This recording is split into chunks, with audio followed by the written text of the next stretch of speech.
ಸರಿಯೇ ನೋಡಿ, ಬಿದ್ದದ್ದೆಷ್ಟು ಮಂದಿ ಇವರೆಲ್ಲ ಒಂದು ಕಡೆಯಲ್ಲಿ ಕಪ್ಪಿಗಳು ಬಿದ್ದಿದ್ದಾರೆ, ಒಂದು ಕಡೆಯಲ್ಲಿ ರಕ್ಕಸರು ಬಿದ್ದಿದ್ದಾರೆ, ಮತ್ತೊಂದು ಕಡೆಯಲ್ಲಿ ಮನುಷ್ಯರು ಬಿದ್ದಿದ್ದಾರೆ. ಈ ಕಪ್ಪಿಗಳು ಬೀಳಲಿಕ್ಕೆ ಬಂದದ್ದು ಯಾಕೆ ಅಂತ ಕೇಳ್ತೇನೆ ನೋಡಿ. ಇಲ್ಲದಿದ್ರೆ ಪಕ್ಷಾಂತರ ಮಾಡಿದ್ರೆ ಯಾರಾದ್ರೂ ಬೀಳದೇ ಇರ್ತಾರ? ಯಾವ ಪಕ್ಷಾಂತರ ಅಂತ ಹೇಳಿದ್ರೆ ಒಂದು ಯಾವ ಜಾತಿ ಹೌದಾ? ಒಂದು ಒಳ್ಳೆ ಜಾತಿ ವರ್ಗವನ್ನು ಹೋರಾಟ ಮಾಡ್ತೇನೆ ಅಂತ ತೀರ್ಮಾನ ಮಾಡಿಕೊಂಡು ಬೆಂಬಲಿಗರಿದ್ದಾರೆ ಅಂತ ಭಾವಿಸಿಕೊಂಡು ಹೋರಾಟ ಮಾಡಿದ್ರೆ ಯಾರಾದ್ರೂ ಹನುಮಂತನ ಪಕ್ಷಕ್ಕೆ ನಮ್ಮ ಜಾತಿ ಮಗ ಅಂತ ಯಾರಾದ್ರೂ ಹೋಗಿದ್ದಾರೆ? ಪಕ್ಷಾಂತರ ಮಾಡಿದ್ರು, ಹಾಗಾಗಿ ನಿಂತಿದ್ದಾರೆ. ಈಗ ಪಕ್ಷಾಂತರ ಮಾಡಿದ್ರೆ ಬೀಳುವುದೇ.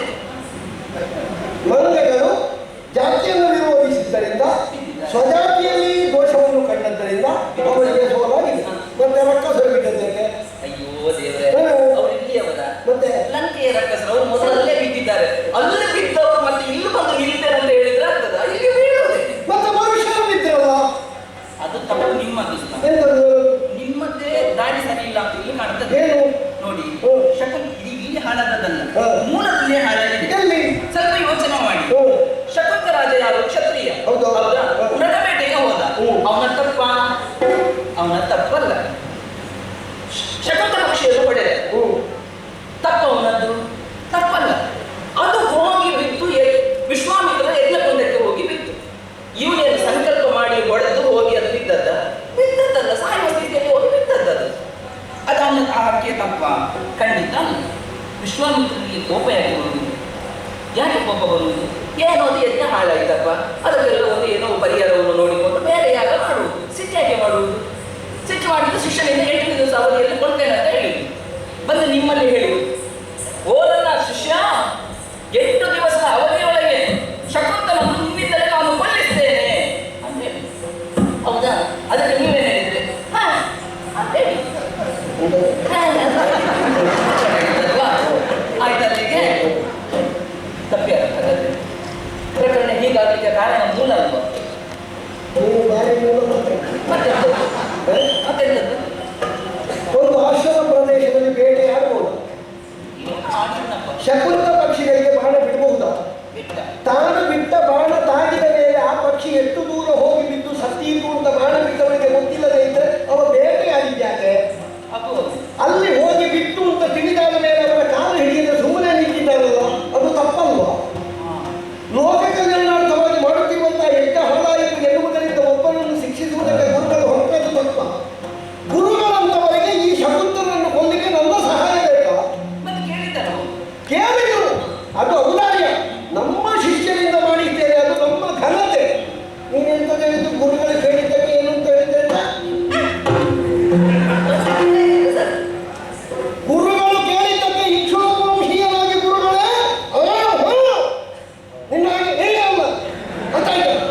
ಭಕ್ತಿಯಲ್ಲಿ ನಿಮ್ಮ ಕಾಲಿಗೆ ಲಗಿದ್ದಾನೆ. ಹೌದು.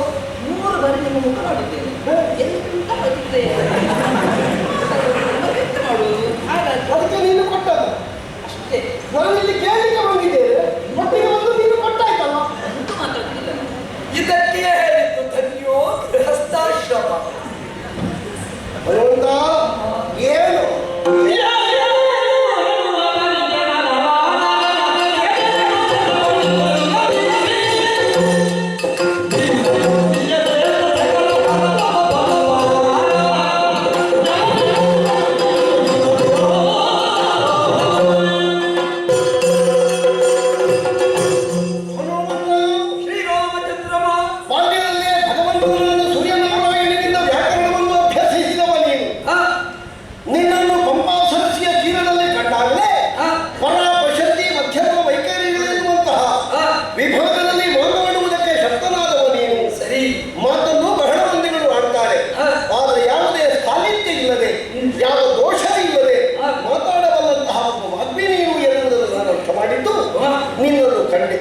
ನಿನ್ನ ಕಾರುಣ್ಯ ಪ್ರಭು. ಅಂತಹ ಜ್ಞಾನಿಯಾದ ಪರಮಜ್ಞಾನಿಯಾದ ವಿವೇಕಿಯಾದ ನೀನು ಕೈಗೊಂಡಿರುವಂತಹ ಕಾರ್ಯದ ಬಗ್ಗೆ ಇಷ್ಟಾನಿಷ್ಟಗಳನ್ನು ಯೋಚಿಸಿದೆಯೇನೋ? ಎಲ್ಲಿ ತಪ್ಪಿದೆ? ಗುರುಗಳಾದಂತಹ ವಿಶ್ವಾಮಿತ್ರರು ಹಾಕಿದ ಪ್ರತಿಜ್ಞೆಯನ್ನು ಪೂರೈಸುವುದಕ್ಕೆ ಹೊಡೆಗಾರನಾಗಿ ನಿಂತವನಾದ ಶಕುಂತಲ ಶಿರವನ್ನು 8ನೇ ದಿವಸದ ಒಳಗಾಗಿ ಕತ್ತರಿದ್ದೇನೆ ಎನ್ನುವಂತಹ ನಿನ್ನ ಪ್ರಭುವಾದ ರಾಮನ ಭಾಷೆ ಇದ್ದರೂ ಅದನ್ನು ತಪ್ಪಿಸುವ ಉದ್ದೇಶದಲ್ಲಿ ಶಕುಂತಲೆಗೆ ನೀನು ರಕ್ಷಣೆಯನ್ನು ಕೊಟ್ಟಿದ್ದಿ ಅಂತಾದ್ರೆ ಅದರ ಅರ್ಥ ಏನು? ಶಕುಂತಲನ್ನು ಉಳಿಸುವುದಕ್ಕೆ ನೀನು ಮುಂಬರೆದಿದ್ದಿ ಅಂತಲ್ಲ, ರಾಮನನ್ನು ಪರೋಕ್ಷವಾಗಿ ವಿರೋಧಿಸಿದ್ದಿ ಅಂತ ಅರ್ಥ.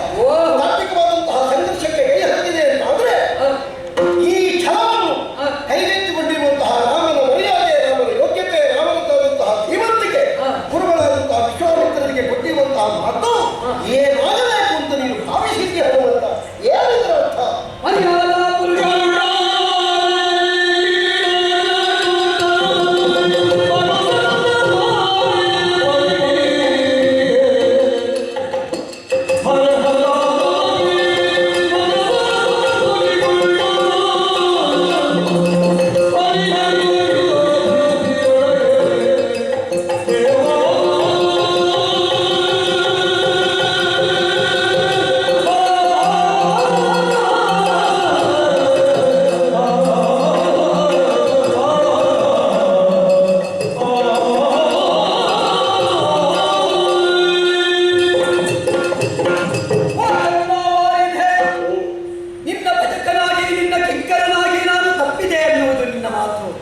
ನಾನು ತಪ್ಪುವುದಕ್ಕುಂಟೇ ಪ್ರಭು. ಅನವರತ ನಿನ್ನ ಸೇವೆಯನ್ನು ಮಾಡಿ ನಿನ್ನ ದಿಗ್ದರ್ಶನದಂತೆ ಬದುಕು ಕಟ್ಟಿಕೊಂಡವ ನಾನು. ಇಂದು ಶಕುಂತಲ ಪ್ರಕರಣದಲ್ಲಿ ನಾನು ಖಂಡಿತ ತಪ್ಪು ಮಾಡಿದ್ದ ಪ್ರಭು.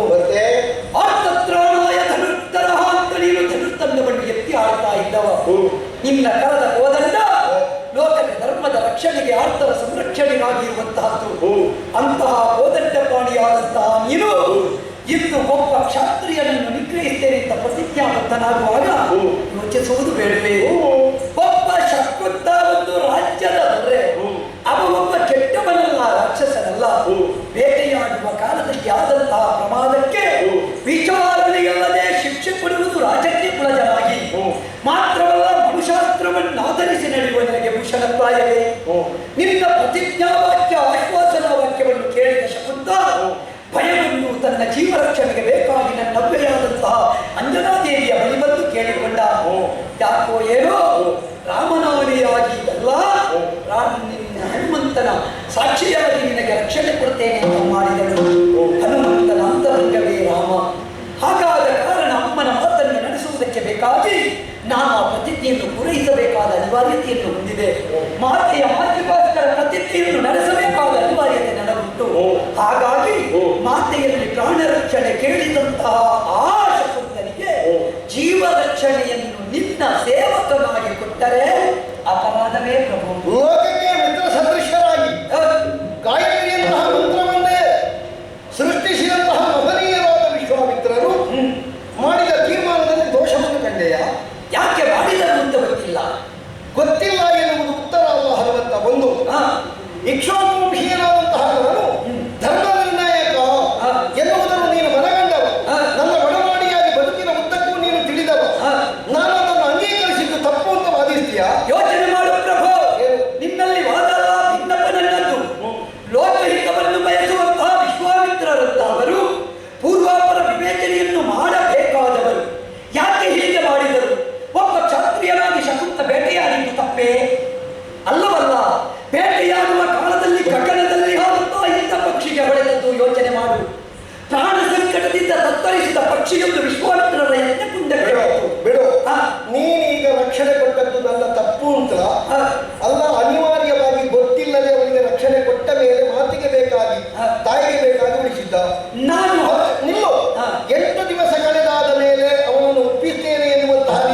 ಎಂಟನೇ ದಿವಸದ ವಾಕ್ಯ ಉಂಟಲ್ಲ, ಅವ ಸಾಯಲೇಬಾರದು ಅಂತಲ್ಲ, ಅಲ್ಲ ನಿನ್ನ ಮಾತು ಅಡ್ಡ ಬರ್ತದೆ ಅಂತಲ್ಲ.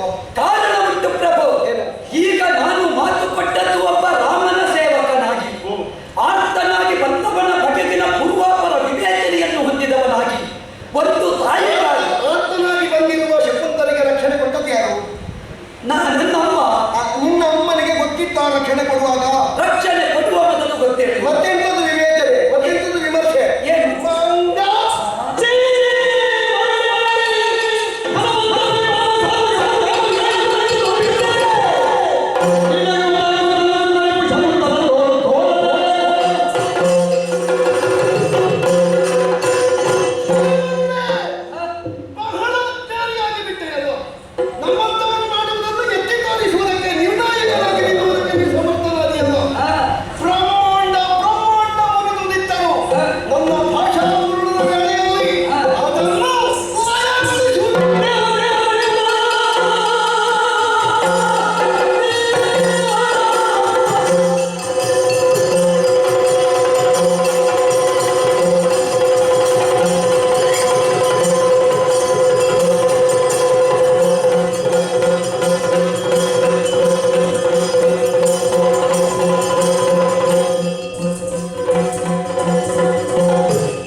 ಎಲ್ಲರೂ ಸೇರಿ ಏನು ಮಾಡ್ತೀನಿ ಅಂತ ನನಗೂ ನೋಡಬೇಕು.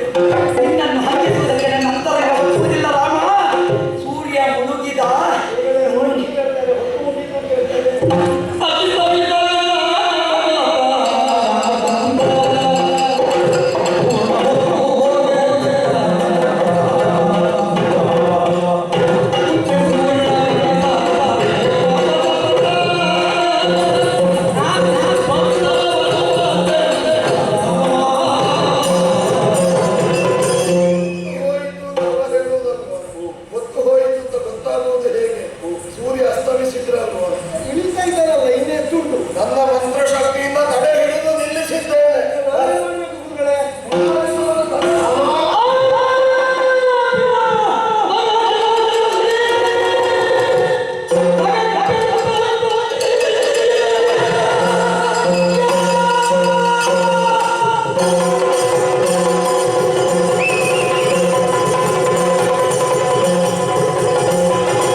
ಅಮ್ಮನಿಗೆ ಏನು ಸಂತೋಷ, ಏನು ಸಂತೋಷ, ಮುಖವೇ ಸಂತೋಷ. ಮಾತಾಡ್ಲಿಕ್ಕೆ ನೀವಿದ್ದೀರಲ್ಲ, ನೀವು ಹೇಳಿದಲ್ಲ ಮಾತಾಡ್ಲಿಕ್ಕಿಲ್ಲ ಅಂತ. ಅದು ಮಂಗನೇ ಮಾತು. ಬಿಟ್ಟದೆಲ್ಲ ಅಲ್ಲಿ ಹೋಗಿ ಎಂಥದೆಲ್ಲ ಆಗಿ ಬೀಳ್ತಾ ಉಂಟು, ನೀನು ನಗಾಡ್ತೀಯ. ರಾಮ ರಾಮ, ನೀನು ನಗಾಡ್ಬೇಕು ಅಂತಾದ್ರೆ ಎಂಥದ್ದು ಸಂಗತಿ ಎಂಥದ್ದು? ಅದ ಮತ್ತೆ ಯಾವುದು? ಅದೊಂದು ಮೊನ್ನೆ ಪ್ರಕರಣ ಆದದ್ದು. ಈ ಗಲಾಟೆ ಒಳಗೆ ನೆನಪೇ ಆಗಲಿಲ್ಲ ನನಗೆ. ಮೊನ್ನೆ ಅಂಜನೆ ಬಂದಿದ್ದು. ಎಲ್ಲಿಗೆ? ಮೊನ್ನೆ ಗಂಟು ಬರೋದು ಅಂಜನೆ ಬಂದದ್ದು. ಯಾವಾಗ? ಮೊನ್ನೆ ಇತ್ತೀಚೆಗೆ ಬಂದದ್ದು. ಅವಳು ಬರುವಾಗ ಒಂದಿಷ್ಟು ದೊಡ್ಡ ಹರಿವಾಣ, ಅದರಲ್ಲಿ ಅರಸಿನ, ಕುಂಕುಮ, ಸೀರೆ, ಬಳೆ, ಹಣ್ಣು, ಇದನ್ನೆಲ್ಲ ಬಾಗಿಲಕ್ಕೆ ಏನೆಲ್ಲ ಬೇಕು ಅದನ್ನೆಲ್ಲ ತಂದಿದ್ದಾಳೆ. ತಂದದ್ದು ಮಾತ್ರ ಅಲ್ಲ, ಓ ದೇವಿ ಅಂತ ಹೇಳಿದ್ರು. ದೇವಿಗೆ ಅರಸಿನ ಕುಂಕುಮ ಕೊಟ್ಟರೆ ಮುಗಿಯಿತಲ್ಲಿ. ಮತ್ತೆ ಕೇಳಬೇಕಲ್ಲ ಏನು ಅಂತ, ಏನು ಅಂತ ಕೇಳಿದೆ. ದೇವಿ ಒಲಿತಾ? ಒಲಿಬೇಕಲ್ಲ, ದೇವಿ ಅಂತ ಹೇಳಿದಾಗ ಒಲಿಬೇಕಲ್ವಾ? ಏನಾಗಬೇಕು ಅಂತ ಕೇಳಿದೆ. ನಾನಾಗಿ ಬಂದದ್ದಲ್ಲ, ನಿಮ್ಮ ಮಗ ಹನುಮ ಕಳಿಸಿಕೊಟ್ಟದ್ದು ಅಂತ ಹೇಳಿದ್ರು. ಬಿಡಿ, ನಮ್ಮ ಮಗ ಅಂತ ಹೇಳಿದೆ ನಾನು. ಆಮೇಲೆ ಹೇಳಿದ್ದು ಕೃಪ ವಿಶೇಷತೆ ಎನ್ನುವುದು ಬೇಕಂತೆ. ಮುಂದೆ ಎಲ್ಲಿಯಾದರೂ ರಾಮ ಮತ್ತೆ ಹನುಮಂತನಿಗೆ ಯುದ್ಧ ಸಂಘಟಿಸಿದ್ರೆ ಎದುರು ಬರಬೇಕಂತೆ. ಸಾಮಾನ್ಯ ಶರಗಳೆಲ್ಲ ಬಿಲ್ವದಳಗಳಾಗಿ ಅವನ ಮೇಲೆ ಬೀಳುವ ಹಾಗೆ, ಬ್ರಹ್ಮಾಸ್ತ್ರ ಪ್ರಯೋಗ ಮಾಡಿದ್ರೆ ವೈಜಯಂತೆ ಹಾರವಾಗಿ ಅವನ ಕೊರಳಲ್ಲಿ ಶೋಭಿಸುವ ಹಾಗೆ ಎದುರು ವರವನ್ನು ಕೊಡಬೇಕು ಅಂತ ಹೇಳಿದ್ರು. ಹನುಮಂತ ಹೇಳಿ ನಾನು ಕೊಡ್ಲಿಲ್ಲ. ನೀ ಕೊಡ್ಲಿಕ್ಕಿಲ್ಲ ಮತ್ತೆ? ಯಾಕಂದ್ರೆ ವಿರೋಧಿಸುವವರಿಂದ ಗಂಡ ಅಲ್ವಾ? ನೀ ಕೊಟ್ರೆ ನನ್ನನ್ನು ಪ್ರತ್ಯೇಕವಾಗಿ ಸೋಲಿಸಿದ್ದೀನಿ ಅಂತ ಹೇಳಬೇಕು. ಸ್ವಲ್ಪ ಹೊತ್ತು ಯೋಚನೆ ಮಾಡಿದೆ. ಅದೆಲ್ಲ ಕೇಳುದಿಲ್ಲಲ್ವ ನಾನು? ಯಾರು? ಹನುಮಂತ. ಒಳ್ಳೆ ಹೌದು, ನಾವು ಏನು ಕೇಳಿಲ್ಲ, ನಾವೇನು ಕೊಡ್ಲಿಲ್ಲ. ಕೊಡ್ಲಿಕ್ಕೆ ಒಳ್ಳೆ ಅವಕಾಶ ದುಡಿದಿದ್ದಾನೆ ಪಾಪ, ಸಂಭವನೆ ಕೊಡುವಂತ ಎರಡು ಕೊಟ್ಟದ್ದು ನಾನು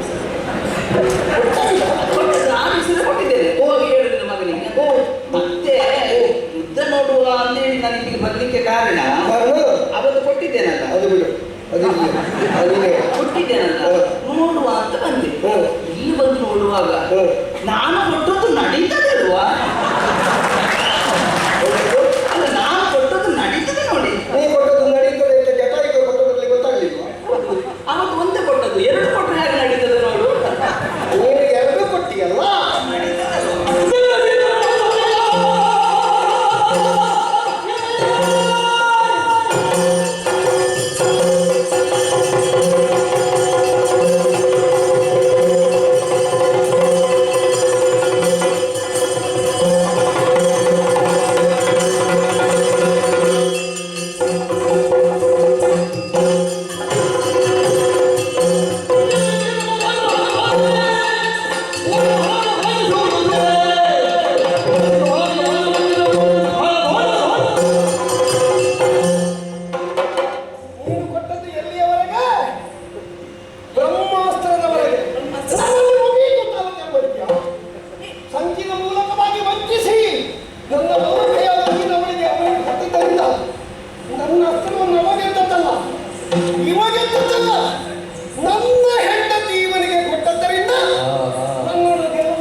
ಹಾಗೆ ಮಾಡಬೇಕು. ಯಾಕೆ? ನಮ್ಮ ಕಾರ್ಯ ಭಾಷೆ ನಮ್ಮ ಕಾರ್ಯ ಸಾಧನೆ ಯಾಕೆ ನೋಡಿ.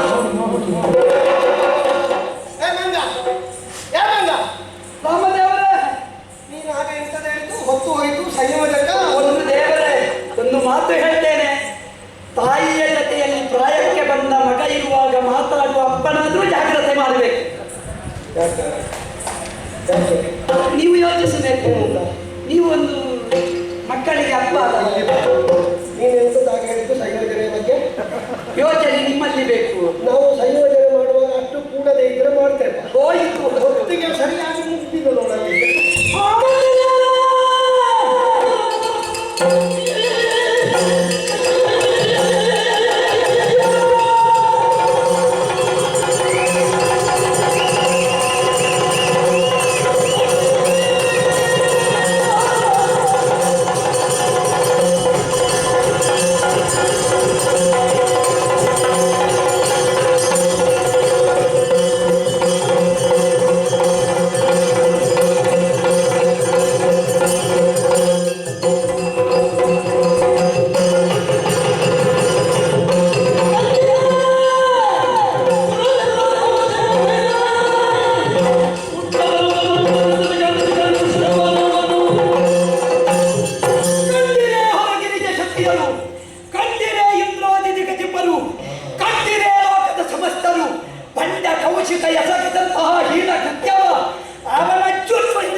ನಾನು ಅಷ್ಟ ಮಾಡಿದ್ರೆ ರಾಮನಿಗೆ ಉಳಿತಾಯ ಆಗುತ್ತದೆ.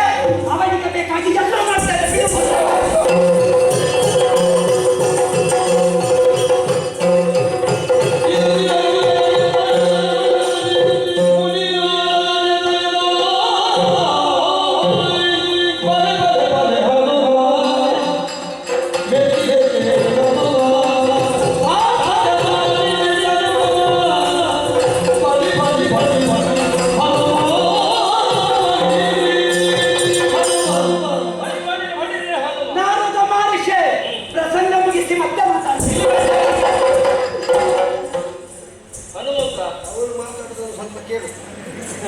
ಅವರು ಸುಮ್ಮನೆ ಬರುವುದೇ ಈ ಪ್ರಸಂಗದಲ್ಲಿ. ಅವರು ಮಾತಾಡೋದನ್ನು ಕೇಳಿ. ನಾನು ಮಾತಾಡ್ತೇನೆ, ಅವರು ಮಾತಾಡ್ತಾರೆ. ನಾನು ಬರುವುದು ಮಾತಾಡ್ಲಿಕ್ಕೆ ಅಂತ ಗೊತ್ತಿದೆ. ಹಾಗಾಗಿ ನಾನು ಮಾತಾಡುವುದನ್ನು ನಿಮ್ಗೆ ಕೇಳಿದೆ. ನೀನು ವಾದಿಗಳಿಗೆ ರಾಜ, ವಾದಿರಾಜನಲ್ಲವೇ? ಶ್ರೀರಾಮ ಜಯರಾಮ ಜಯ ಜಯರಾಮ ಎನ್ನುವಂತಹ ಯೋಗಶಾಸ್ತ್ರದಿ ಮಂತ್ರ 13 ಅಕ್ಷರಗಳ ಮಂತ್ರ ಹೇಗಿದೆ ಇದು ವಿಷ್ಣು ಸಹಸ್ರನಾಮಕ್ಕೆ ಸದೃಶವಾದುದು ಎನ್ನುವ ಹಾಗೆ ಪರಾಕ್ರಮದ ಭರದೇವಿಸಿದಂತಹ ಪರಮೇಶ್ವರ ತನ್ನ ಪೌರುಷ ಪ್ರದೀಪ್ತಿ ಪ್ರಕರ್ಷಾವಸ್ಥೆಯಲ್ಲಿ ಪ್ರಸ್ಫುಟವಾಗಿ ಪ್ರಕಟೀಕರಣಗೊಂಡಂತಹ ಸಂದರ್ಭದಲ್ಲಿ ಆಡಿದಂತಹ ಮಾತಿದೆ. ಆದ್ದರಿಂದಲೇ ಹುಟ್ಟು ಸಾವುಗಳೆಂಬ 2 ದಡಗಳ ನಡುವೆ ಹರಿಯುವ ಬಾಳಿನ ಕೊಳಕು ನೀರು ರಾಮ ನಾಮ ಸ್ಮರಣೆಯಿಂದ ಪವಿತ್ರ ತೀರ್ಥಸ್ತೋತ್ರವಾಗುತ್ತದೆ, ಮಂಗಳ ಗಂಗೆ ಆಗುತ್ತದೆ. ಇಲ್ಲಿ ಸಾಕ್ಷಾತ್ಕಾರವಿಲ್ಲದೆ ಬಲಾತ್ಕಾರವಿಲ್ಲ. ಇಲ್ಲಿಯ ಹಾಗೆ ಬುದ್ಧಿ, ಇಲ್ಲಿಯ ಗುರಿ ಸಿದ್ಧಿ ಎನ್ನುವುದನ್ನು ತೋರಿಸಿಕೊಟ್ಟೆ. ರಾಮ ಎನ್ನುವಂತಹ ಉಚ್ಚಾರ ಮಾತ್ರದಿಂದಲೇ ಮೈಮನ ರೋಮಾಂಚನ, ಮನದಲ್ಲಿ ಸದ್ಭಾವನೆಗಳ ಸಚ್ಚಿಂತನೆಗಳ ನರ್ತನ, ಆತ್ಮಶಕ್ತಿಯ ಉದ್ದೀಪನ, ಪ್ರೀತಿ ಪ್ರೇಮದ ಅಮೃತ ಸಿಂಚನ, ಹುಟ್ಟಿದೇಳುತ್ತದೆ ಜಡ ಚೇತನ, ನಿರ್ನಾಮವಾಗಿ ಹೋಗಲಿ ನಮ್ಮ ದೇಹವನ್ನು ಆವರಿಸಿಕೊಂಡಿದ್ದ ಅವಿಷಗ್ಗಳ ಸಂತಾನ, ರಾಮ ನಾಮಕ್ಕಾಗಿ ಕುಡಿಯಲಿ ನಮ್ಮೆಲ್ಲರ ಮನ, ಅದಕ್ಕಾಗಿ ಎಲ್ಲವೂ ಅರ್ಪಣ ತರ್ಪಣ, ರಾಮ ನಾಮ ಸ್ಮರಣವನ್ನು ಮಾಡಿದ್ದರಿಂದಲೇ ನೀನ್ಯಾಕೋ ನಿನ್ನ ಹಂಗ್ಯಾಕೋ ನಿನ್ನ ನಾಮದ ಬಲ ಹೊಂದಿದ್ದರೆ ಸಾಕು ಎನ್ನುವಂತಹ ನಿನ್ನ ನಿಲುವು ಈ ಹೊತ್ತಿಗೆ ಗೆಲುವು ಕಂಡಿದೆ. ಗೆಲುವು ಎಲ್ಲಿ ಸ್ವಾಮಿ? ಶಕುಂತಲನ ಹೋಗಿದ್ದೆ. ತಲೆ ಎಲ್ಲಿಯೂ ಹೋಗಲಿಲ್ಲ. ವಿಭೀಷಣ ಆಡುವುದನ್ನು ಕಿವಿಗೊಟ್ಟು ಕೇಳು. ಏನಂತೆ ಸ್ವಾಮಿ, ನೀವು ಇಲ್ಲಿಂದ ಹೋಗೋದಕ್ಕಿಂತ ಮೊದಲು ಒಂದು ಭಿನ್ನಹವರು ಏನದು? ಮುಂದಿನ ಬ್ರಹ್ಮಪಟ್ಟ ಇವನಿಗೆ ಅಂತ ನಾ ಹೇಳಿದ್ದೆ ಸರಿ. ಆ ಪಟ್ಟಕ್ಕೆ ಇವ ಸಿದ್ಧನಾಗುವಾಗ 4 ವಾಕ್ಯ ಇಂಥದ್ದು ಬೇಕು. ಒಂದೊಂದು ನೆನಪಿಟ್ಟುಕೊಳ್ಬೇಕು ಶ್ರೀರಾಮ. ದೇವರೇ, ಮನಸ್ಸಿಗೆ ಬಂದದ್ದನ್ನು ಆಡುವವನ ಬರೆದಿಟ್ಟುಕೊಂಡು ಓದುವುದನ್ನು ನಾವು ಹೇಳುವಾಗ ನಾವು ಬರ್ಕೊಡ್ತೇವೆ. ಆಗಲಿ ಶುಭವಾಗಿ. ಅವ ಹೇಳುವುದು ದೇವರೇ, ನೀವು ಆ ಪಟ್ಟಕ್ಕೆ ಏರು ಅಂತ ಹೇಳಿದ ಮೇಲೆ ನಾವು ಬರೆದು ಕಲೀಲಿಕ್ಕೆ ಇಷ್ಟ. ಜನ್ಮಜಾತವಾಗಿಯೇ ಬರ್ತದೆ. ಇಷ್ಟು ಬರ್ತದೆ ಶಕುಂತಲವನ್ನು. ಅದು ನಮ್ಮ ಬಾಲದ ಕೋಟೆಯ ಒಳಗೆ. ಬಿಡಿಸ ಬಿಡಿಸು.